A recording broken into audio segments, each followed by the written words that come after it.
Olá, boa noite! Boa noite, queridos irmãos. Espero que estejam todos bem. Mais uma semana de vida, superação das dificuldades, dos desafios. E que bom que a gente está aqui reunido mais uma vez, dando continuidade ao nosso estudo, ao nosso desenvolvimento de ideias a respeito do Evangelho segundo o Espiritismo, não é? Então, o nosso convite a todos, antes de mais nada, aliás, obrigado pela sua presença, pela sua audiência. Obrigado por ter destinado um tempo da sua vida, da sua encarnação, para nos assistir. Na verdade, para falar de Jesus, para falar das coisas que são importantes à alma, ao espírito, não é? Então é um momento em que nós escolhemos, você em especial decidiu, dedicar-se a este trabalho, a este período, a este momento. Portanto, não se furte a isso. Esteja constante, esteja presente totalmente. Reserve o seu momento. Escolha o seu canto, um momento de reflexão, um momento de silêncio, para você pensar nas ideias que vão se desenvolver por aqui, não é? Faça suas próprias reflexões, entre, mergulhe na alma a fim de se conhecer, a fim de dar a oportunidade de conhecer os seus méritos, as suas facilidades, as suas habilidades, não é? Como sempre, iniciamos pela prece, agradecendo a Deus a oportunidade da vida, agradecendo a saúde, agradecendo pela família, agradecendo pelos desafios, que nós possamos ser protegidos, amparados, que os nossos lares possam ser repletos de energias positivas, produtivas, de transformação para o bem. Que não se faça aqui abrigo de discórdia, de distensões, que não haja margem para a ignorância, que todos os entes familiares estejam emanados com o propósito de servir, de amparar e de progredir. Durante os instantes do nosso estudo desta noite, que possamos ser inspirados na compreensão das lições de Jesus, que as ideias entrem com facilidade, nos completem e tenham um propósito em nossa vida, transformando-nos para o bem. E de uma forma a agradecer, a louvar e a suplicar a Deus as bênçãos de a proteção, dizemos: Pai nosso que estais nos céus, santificado seja o vosso nome. Venha a nós o vosso reino, seja feita a vossa vontade, na terra como em toda parte. O pão de cada dia dai-nos hoje. Perdoa as nossas dívidas, como perdoamos os nossos devedores. E não nos deixe cair em tentações, mas livra-nos do mal. E que assim seja. Que assim seja. Muito bom, meus queridos. O nosso propósito hoje é dar continuidade ao nosso estudo do Evangelho segundo o Espiritismo. Ainda vamos falar do capítulo 18, né? Muitos os chamados, poucos os escolhidos. Nós falamos um pouquinho dele semana que passou, vamos continuar. É um capítulo muito rico, né? Em observações, em assuntos. Então a gente pode explorá-lo com tranquilidade. Não sabemos quanto tempo vai durar a quarentena, então a gente tem tempo de sobra para tratar desse capítulo, né? Com certeza já foram mais dias do que capítulos, né? Olha, de reuniões, eu estava fazendo essas contas. Sabe quantas semanas foram?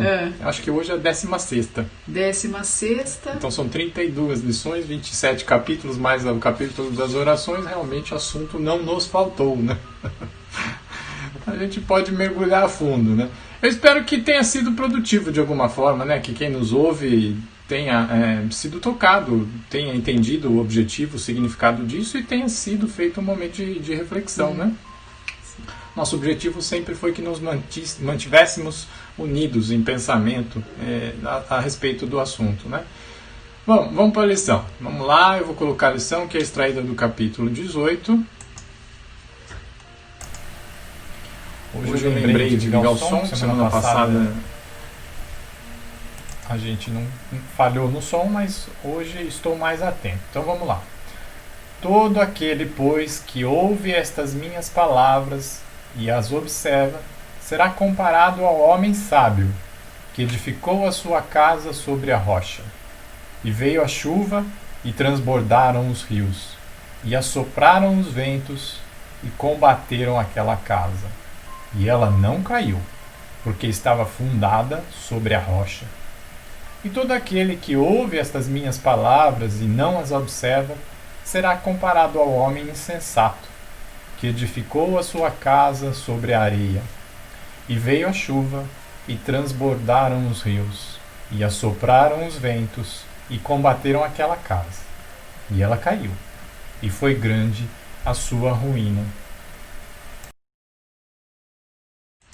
Aí, o alerta que a gente vai encontrar na lição: aqueles que dizem Senhor, Senhor, não entrarão todos no reino dos céus, né? Aí a tônica da mensagem é um grande alerta para todos nós cristãos, e diria para nós espíritas em especial. Se a gente pegar o início deste item 6 do, do capítulo 18, né, do Evangelho segundo o Espiritismo, nessa lição, aqueles que dizem Senhor, Senhor, não entrarão todos no reino dos céus, nós vamos encontrar lá uma passagem do Evangelho de Mateus, em que Jesus adverte sobre isso e diz que seriam admitidos ao reino dos céus aqueles que cumprissem a vontade do Pai que está nos céus, né? Então não são os títulos, não são as honrarias, não é a posição ou as crenças que vão definir o nosso destino, e sim realizar a obra, realizar, corresponder à vontade do Pai. Acho que quando Jesus faz esse alerta, ele se dirige a todos nós, em todos os tempos, em todos os lugares, do instante que ele esteve conosco para todos os tempos, o alerta de que não são os títulos, mas as obras que falam por nós, né? E quando ele fala, por exemplo, faz a vontade do Pai, muitos de nós podem ficar com a impressão de que, mas eu não sei qual é a vontade do Pai, porque interpreta a vontade na nossa crença, nos nossos pontos de vista. Quando eu digo para alguém, a minha vontade é fazer isso ou aquilo, esse alguém fica informado da minha vontade e pode a ela aquecer ou não. Ou pode inclusive dizer, eu não sei qual é a sua vontade, então não posso te satisfazer nisso. Agora, quando se fala de vontade de Deus, a gente não pode esquecer que Deus, ele é imutável. Além de perfeito, ele tem o atributo da imutabilidade. A gente aprendeu com Kardec, a gente vai encontrar isso com riqueza no raciocínio expresso, por exemplo, na obra da Gênese, como também em O Livro dos Espíritos, nas primeiras perguntas. Ele coloca os atributos da divindade e lembra que a imutabilidade é uma delas. Afinal de contas, se Deus mudasse de ideia a cada instante, as leis não seriam perpétuas, elas não seriam, né? Então a gente ficaria inseguro em relação ao que é correto ou não. Então, quando se fala em vontade de Deus, obviamente nós temos que interpretar como a expressão de suas leis. Através de suas leis, nós entendemos a vontade de Deus. E agora, será que a gente pode dizer que a gente ignora a vontade de Deus? Né? Fica mais complicado agora, né?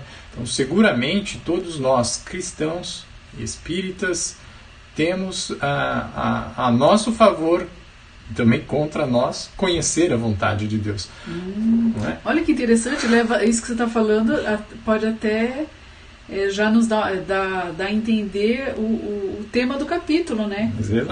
Exatamente. É a nossa responsabilidade quanto a isso, somos chamados nisso, né? Porque conhecemos a vontade do Pai, ela está expressa nas suas leis. As leis que a gente estuda com Jesus, né? A lei de amor ao próximo, a lei de caridade, a lei de justiça, a lei da tolerância, a lei da misericórdia, né? Essa é a vontade do Pai, né? E a lição é muito interessante, e aí é um grande chamado, porque ela fala, né? Quando ela diz assim, ó, Senhor, Senhor, né? Nós profetizamos em seu nome, nós fizemos milagres em seu nome, né? Como assim não me dá a mão agora neste momento? Aí eu acrescentaria, né? Nós fizemos palestra, nós fizemos web seminário, nós demos passe, fizemos atendimento fraterno, inauguramos um canal digital, virtual, para atender todas as pessoas, não é? E Jesus talvez diga para nós, volte para lá, não é? Volta, recomeça, porque suas obras não estão na justiça, né? Não diz, No capítulo ele fala, na lição ele fala assim: afastai de mim vós que obrais na iniquidade. Né? Então, olha só como é, né? Do que adianta profetizar, ensinar, fazer palestra, aplicar o passe, fazer o atendimento fraterno, se não houver a caridade? Aí a gente lembra de Paulo, né? Se nada do que eu faço tiver a caridade, nada eu sou. Eu vou ser o sino que ressoa, vou ser o bronze que dá o seu som, mas eu não tenho caridade, então eu não tenho valor, né? Ainda que eu desse meu corpo, inclusive, se não houvesse caridade, não teria valor, né? Nada significaria. E é disso que Jesus nos alerta, né? Na vontade, no significado de cada gesto é que está o valor do cristão. O valor, a intenção e transformação. Por quê? Orientar o outro é relevante, é importante. Em alguns casos, seguido inclusive o acrescido da caridade, é relevante, importante e diríamos indispensável. Mas o que é mais relevante ainda é a nossa transformação. É para isso que estamos encarnados. Essa é a nossa missão, essa é a nossa casa. Na lição faz a referência: edificou a sua casa sobre a rocha. Não é? A nossa casa pode ser entendida aqui hoje como a nossa encarnação. Onde a nossa encarnação está sendo fundada? Quais são os nossos valores? Aquilo que nos move, que dá significado à nossa existência. Enquanto os nossos valores e significados estiverem depositados no que é efêmero, no que é passageiro, no que é transitório, naquilo que pode ser roubado, naquilo que pode ser corroído, naquilo que a traça pode comer, não teremos aproveitamento válido. Né? Poderemos trabalhar, cansar de trabalhar, e não teremos o aproveitamento, não teremos a obra, né? Não teremos o produto a entregar. E o produto, indubitavelmente, adorei essa palavra, indubitavelmente, falem comigo, indubitavelmente, é a nossa transformação. Tantas palavras, né? A gente precisa procurar às vezes até no dicionário. Eu vou começar a botar legenda, vou falar com o Alexandre Borges. Vocês sabem, aliás, que o nosso trabalho aqui é gravar, né? A gente faz a gravação, discute os temas e tal, mas quem faz toda a arte é o Alexandre Borges, a quem a gente sempre agradece e não cansa de agradecer. Ele coloca as legendas, coloca a entrada, o fundo, né? Põe no ar, publica para nós todos. Obrigado, Alexandre Borges. Então, quando você tiver a oportunidade de encontrar uma palavra difícil nas suas edições, põe aí a legenda. Mais trabalho, Lê. Então, e eu gosto demais, eu pedi a liberdade aqui para falar uma frase do Emmanuel que a gente vai encontrar no livro Fonte Viva. E eu acho que ela é coerente com essa que nós destacamos e onde estamos falando do valor das nossas obras. Onde ele coloca no início da sua reflexão assim: muitas vezes a gente tem mais carinho, mais atenção para aqueles que pensam como nós. Né? Nós temos a tendência natural e humana de agradar mais aqueles que pensam como nós, dar atenção, o tratamento diferenciado a esses. Mas nem sempre pensar como nós é pensar certo, porque se nós estivermos em erro, aquele que pensa como nós também estará no erro. Né? E aí ele completa o seu pensamento com uma frase de destaque, de ênfase, onde ele diz assim: busquemos as criaturas, acima de tudo, pelas obras com que beneficiam o tempo e o espaço em que nos movimentamos, porque um dia compreenderemos que o melhor raramente é aquele que concorda conosco, mas é sempre aquele que concorda com o Senhor, colaborando com Ele na melhoria da vida, dentro e fora de nós. Né? Então, eu acho que quando estivermos inteirados, quando respirarmos, quando pensarmos neste propósito de, uma vez que sabemos a vontade do Senhor, nela trabalharmos, a gente está longos passos, passos fortes e certeiros ao encontro do nosso Pai, do nosso Criador. Né? É verdade, e nisso que você estava colocando da casa, né, da construção, né, referente a nós, o Evangelho também destaca que o dever a ser cumprido, se existe a lei divina, né, se a vontade do Pai para nós a compreendemos, vivenciamos e experimentamos, expressamos essas leis, a prática dessas leis, então esperado que em todos os lugares, em todas as instituições, todas as escolas, como está colocado aqui no Evangelho, né, no finalzinho desse item mesmo que o Alan iniciou a leitura, então é esperado que em todos os lugares as obras, né, a prática, a gente entende sempre obra assim, como a prática, como essa expressão, ela vai estar apoiada então nessa rocha, né? A rocha no sentido de que uma casa que é construída com uma base segura, ela tem um alicerce. E tudo que vier externo, né, todas as tempestades, todas as enxurradas, que também são reflexos inundações, enfim, que poderiam provocar um abalo, não abala essa casa, essa estrutura, porque ela tem uma base segura. Ao passo que a casa, a instituição, nós, né, tudo que nós tivemos aí, estou colocando tudo na mesma categoria aí, né? Ou melhor, na mesma condição, né? Tudo que é construído então na areia, né? Então vamos pensar essa casa.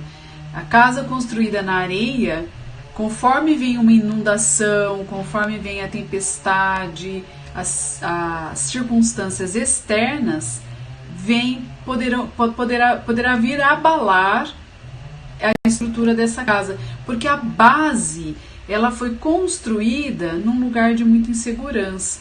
E a gente vê, por exemplo, realmente, de fato isso acontecer quando a gente observa no meio de muitas as chuvas de janeiro, por exemplo, as nossas chuvas de verão. As casas que estão construídas nos barrancos, né, se a gente for pensar nessa terra que não vai ter a condição e talvez nem o planejamento daquele que a construiu, dando uma estrutura para aquela casa construída, com essa enchente, com o excesso de chuva, da inundação, essa casa, esse morro vem tudo abaixo. Vamos colocar que assim acontece na nossa vida.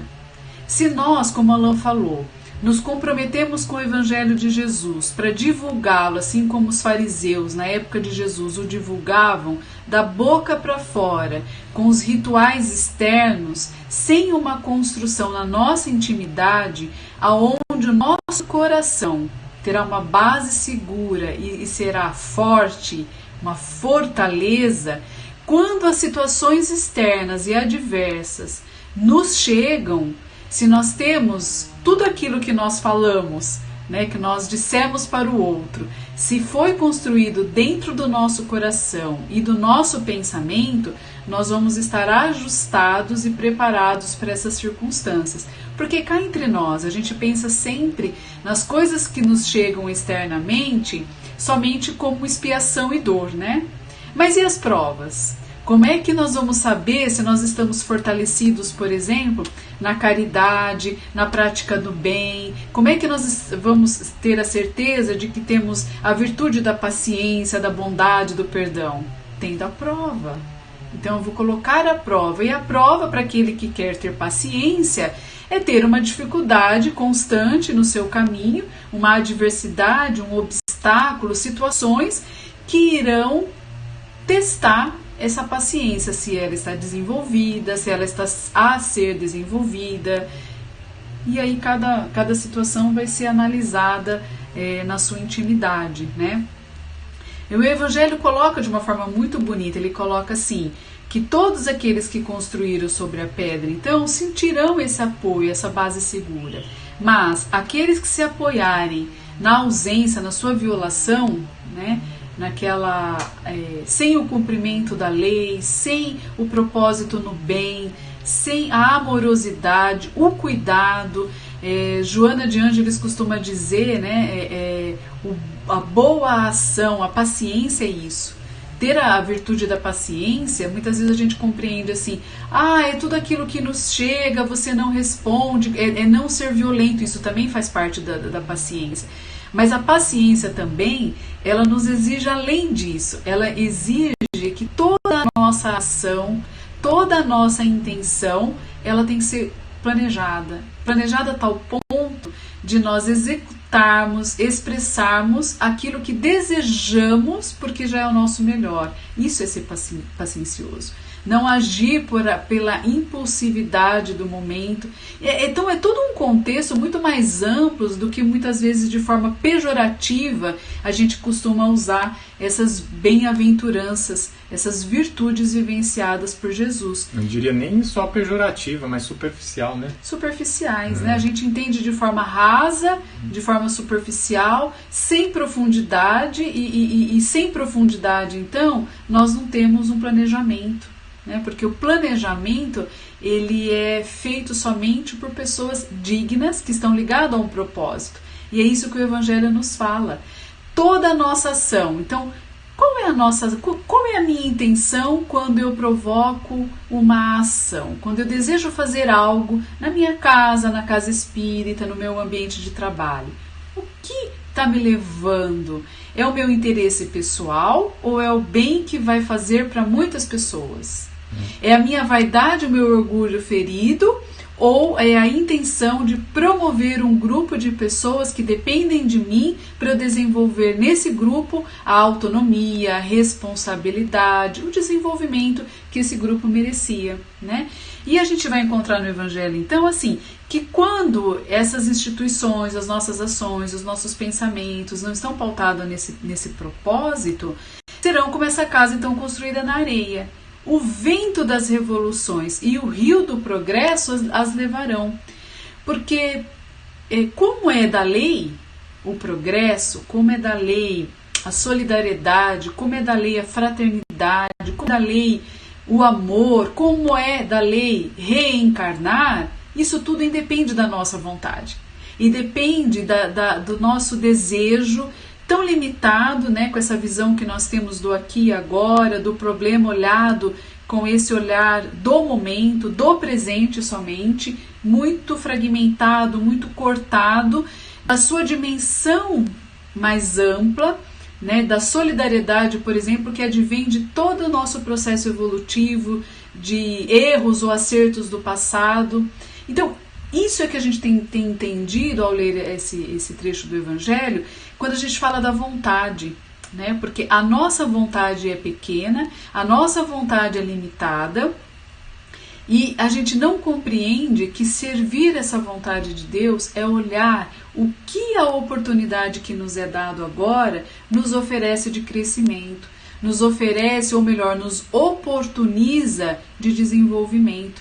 Saindo, como Emmanuel gosta sempre de dizer, daquela crisálida, daquelas situações que nos aprisionam às nossas tendências, às nossas fragilidades, aos impulsos das aquisições passadas, que para essas nós já estamos bem acomodados. Mas como a lei é de progresso, precisamos aí crescer.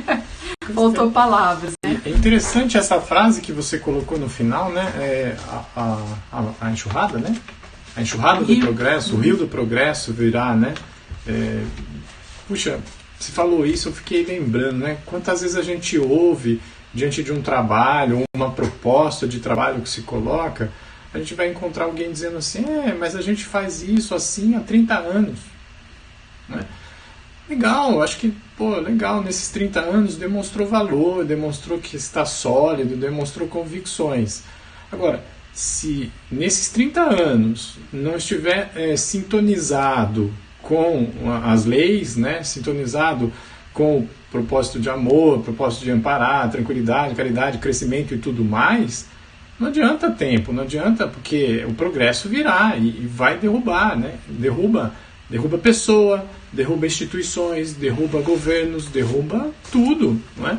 Se não estiver alicerçado na verdade, se não estiver Alan, desculpa, mas você estava falando isso, me veio a imagem de novo da casa. Porque a gente está falando da casa como uma base. Sim. Né? A base segura, sustenta a estrutura da casa. Aí quando você estava falando, 30 anos, eu ajo assim, enfim, né?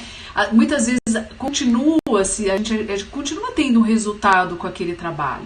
Mas aquele trabalho poderia ter avançado. Aí, quando você estava falando disso, me veio aquela imagem da casa que, quando a gente levanta, nunca mais cuida dela. Não faz a manutenção de uma pintura, não cuida de uma porta. Em 30 anos, como é que essa casa vai estar sempre sendo apresentada? Vai cair. Aí me veio essa imagem, né? Então, o cuidado, né, com tudo aquilo, com as nossas obras, com tudo aquilo que a gente produz, os nossos filhos são as nossas obras, o nosso trabalho são as nossas obras, a nossa casa são as nossas obras. Então a gente está tentando trazer aqui essa passagem tão rica para o nosso dia a dia, né? Quantas casas podem estar simbolizando o que é a base, mas também que cuidado que eu estou oferecendo para essa casa, para daqui a 30 anos ela ter uma aparência ainda, não nesse sentido de aparência jovial. Vamos tomar muito cuidado com o que a gente está falando, né? Porque a gente está dizendo aqui que as coisas não envelhecem, mas enfim, mas a nossa ideia é que essa casa sempre produza, né? Nessa simbologia, a base e o cuidado, a manutenção, porque a manutenção ela é tão importante quanto a base. Quanto a edificação, né? Bem colocado. É isso aí. Né? Então eu acho que é isso. Quanta coisinha, né? Nós vamos finalizar com uma reflexão de Emmanuel, quando é perguntado para ele por que razão o homem da Terra tem sido tão lento na solução do problema do seu autoconhecimento. Já que nós falamos tanto da casa, vamos fazer essa reflexão com o Emmanuel e a gente já vai adentrando a nossa prece final. Para aqueles que gostariam de finalizar essa noite com a fluidoterapia, se não pegou a água, se não separou, corre lá. Pega seu copinho de água, se precisar o jarro de água, depende da sua intenção. Deixa à disposição para que na nossa prece final nós possamos mentalizar os amigos espirituais, né? Mentalizar a nossa necessidade, mas pedir para que esses amigos possam interferir nas nossas águas, colocando muitas vezes nela aquele remédio tão salutar para o nosso restabelecimento. E Emmanuel então responde a esses amigos que questionam por que tanta lentidão. E Emmanuel coloca: isso é explicável. Somente agora a alma humana poderá ensimesmar-se o bastante para compreender as necessidades e os escaninhos da sua personalidade espiritual. Ensimesmar-se é voltar-se para dentro.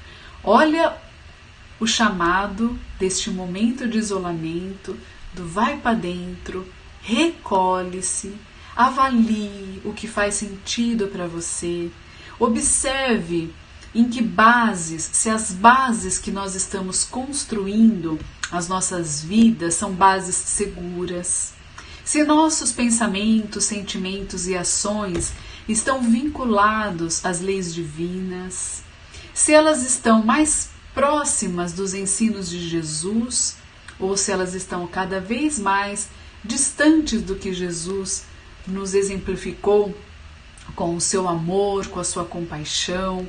E quando nós falamos em comparação, não é comparação no sentido daquele sentimento de que eu estou longe de ser perfeito. Não. É a comparação para a gente ter um parâmetro e poder tomar uma decisão dos próximos passos, daquela paciência que Joana de Ângeles nos ensina, de escolher o nosso plano de ação, de ter consciência dos movimentos necessários para o nosso desenvolvimento.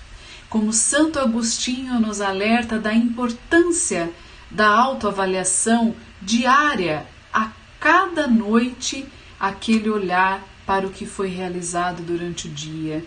Nessas pequenas atitudes, grandes movimentos, grandes oportunidades de um desenvolvimento. Que nós possamos, então, avaliar em que base estamos desenvolvendo o nosso ser, desenvolvendo as pessoas ao nosso redor. E é nesta intenção que nós convidamos os benfeitores da Casa Espírita Portal da Luz, que nos acolhe neste momento da nossa reencarnação, nos oferecendo a base segura da retidão no Evangelho de Jesus, através dos seus trabalhos, do estudo e principalmente da convivência fraterna. Vamos chamando então esses nossos amigos para fazerem parte da nossa intimidade, da nossa vida. E a eles pedimos, olhe sobre nós. Nesses instantes em que fazemos essas reflexões profundas, estejam conosco, nos protegendo de todas as consciências inferiores, nos amparando e nos intuindo os caminhos que seguiremos à luz da nossa consciência, ou seja, das nossas infinitas possibilidades. Que a nossa escolha seja a melhor e que tomemos essa decisão pautado na justiça, no amor, na caridade, para conosco e para com todos aqueles que conosco convivem. E assim nós pedimos também que a nossa casa íntima, o nosso lar e as nossas águas possam ser todos visitados por vocês. E que aí, ao término dessa visita, com sabedoria, as nossas águas voltam a ser revisitadas e fluidificadas para atender à nossa necessidade de agora.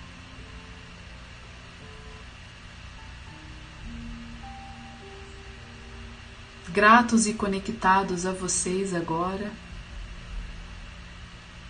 com os nossos pensamentos arejados, a nossa alma tranquila, unidos numa só intenção, agradecer a Deus pela oportunidade da vida e a Ele direcionar as vibrações através da oração que Jesus nos ensinou. A oração que diz assim: Pai nosso que estais no céu, santificado seja o vosso nome. Venha a nós o vosso reino, seja feita a vossa vontade na terra, no céu como em toda parte. O pão nosso de cada dia nos dai hoje. Perdoa as nossas ofensas, assim como temos perdoado aqueles que nos têm ofendido.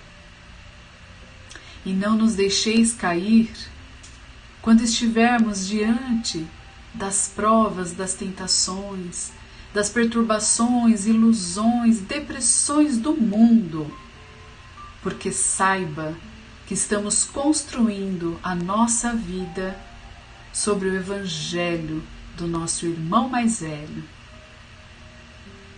E para isso, apesar de todas as circunstâncias adversas, estamos seguros e confiantes em Ti, nosso Pai e amado Criador. Que assim seja. Que assim seja. Boa noite a todos, meus queridos. Bom final de semana e até domingo. Boa noite, até.